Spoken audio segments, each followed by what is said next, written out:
आज हमारा यहाँ दो संगठन मिलके जनतंत्र बचाओ अभियान और डॉक्टर अम्बेडकर SC/ST वेलफेयर समिति के ओर से संयुक्त अभियान के तहत पिछला 1 महीना से हम प्रचार कर रहे हैं। और हमारी समझ है कि इस संगठन के अंदर कई जन संगठन, ट्रेड यूनियन है, महिला संगठन है, कल्चर है संगठन, लेखक संगठन, ये एक मंच है जो राजनीतिक परिचय नहीं है, लेकिन देश का नीति और नियत सरकार की और हमारे शासक की उसके खिलाफ हम कर रहे हैं। क्योंकि पिछले 10 साल में हम लोग देखे हैं कि सरकार झूठ बोल के आया और कॉर्पोरेट को छूट दिया, आम जनता को लूटा और फिर जब विरोध हुआ तो आम जनता के अंदर फूट। इसलिए हम बोलते हैं कि झूठ, लूट और फूट की सरकार को नहीं चलेंगे। इस सरकार को 2 बार हमने मौका दिया है और इस बार बहिष्कार करेंगे। इतिहास में पिछले दिनों में भी ऐसा हुआ है, जब 1977 में इंदिरा गांधी से लेकर के 2014 में मनमोहन सिंह का सरकार, बीच में अटल बिहारी सरकार, सबको मौका दिया तो खड़े नहीं उतरा देश और जनता का हित में। उनको सरकार को हम गद्दी से निकाले और जनता माकूल जवाब दिया। और इसीलिए जमहूरियत को ऊंचा करना है, संविधान को बचाना है, देश और जनता के लिए हम भाजपा के खिलाफ अपना प्रचार कर रहे हैं। तो यहाँ जनतंत्र बचाओ अभियान के तहत लोगों में जागरूकता लाने की कोशिश कर रहे हैं। चुनाव चल रहा है, जो इस चुनाव में एक गणतंत्र को बचाने के लिए चुनाव है। और इस चुनाव में जो है हम लोग चाहते हैं कि जनता किसी भी तरह से गुमराह ना हो, क्योंकि गुमराह करने की पूरी व्यवस्था सत्ता की तरफ से की जाती है।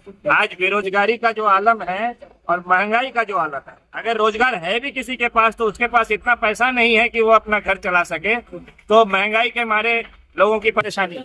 शिक्षा का वही हालत, लोग अनएम्प्लॉयड होकर बैठे रहते हैं ग्रेजुएशन के बाद। ग्रेजुएशन तो क्या, हायर एजुकेशन में जा रहे हैं, उसके बाद भी एम्प्लॉयमेंट नहीं मिल रहा। ऐसे हालत में सिर्फ और सिर्फ हम एक कुछ मुद्दा जो भावनात्मक मुद्दे होते हैं, जो जिसको आस्था के नाम पर दिलाई जाती है, उन सब मुद्दों को लेकर हम बात करें और भावनात्मक मुद्दों से हम देश की जनता को बांटकर पोलराइजेशन करके हम अपनी सत्ता को बचा लें। ये जो तरकीब चल रही है, इस तरकीब का हम खिलाफत करते हैं और जनता को जागरूक करना चाहते हैं कि सही मुद्दा जो है शिक्षा, बेरोजगारी, स्वास्थ्य, महंगाई, इन सब के आधार पर चुनाव हो और चुनाव में जो मतदान करे तो इसको सोच कर करे। ये नहीं कि एक भगवान हमारे देश में आ गए हैं, एक अवतार आ गए हैं, उनको हम चुनने नहीं जा रहे, हम नेता चुनने जा रहे हैं। इस बात को समझने की जरूरत है। परिचय देंगे। तिमिर तारन मुखर्जी हैं, हम ट्रेड यूनियन करते हैं, मेडिकल रिप्रेजेंटेटिव एसोसिएशन से हैं और CITU के यहाँ के कोल्हान के जॉइंट जनरल सेक्रेटरी। मीटिंग कर रहे हैं, डेट मीटिंग कर रहे हैं,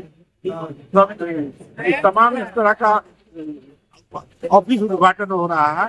जनता के अंदर में जाकर के हम लोग इंडिया गठबंधन के पक्ष में माहौल जो है बना हुआ और उसको मजबूत कर रहे हैं। किसके द्वारा सर बांटा जा रहा है? किस पार्टी के द्वारा बांटा जा रहा है?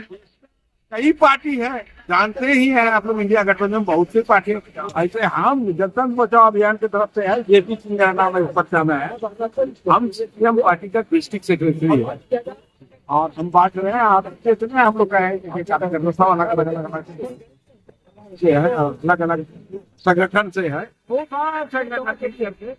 इनको समर्थन कर रहे हैं और ये लड़ाई है, डेमोक्रेसी बचाने की लड़ाई है। अब तो सब कुछ जान रहा है देश में, इसीलिए इसके खिलाफ मैदान में उतरे हुए हैं। मेरा नाम JP सिंह है और हम CPIM पार्टी का डिस्ट्रिक्ट सेक्रेटरी है।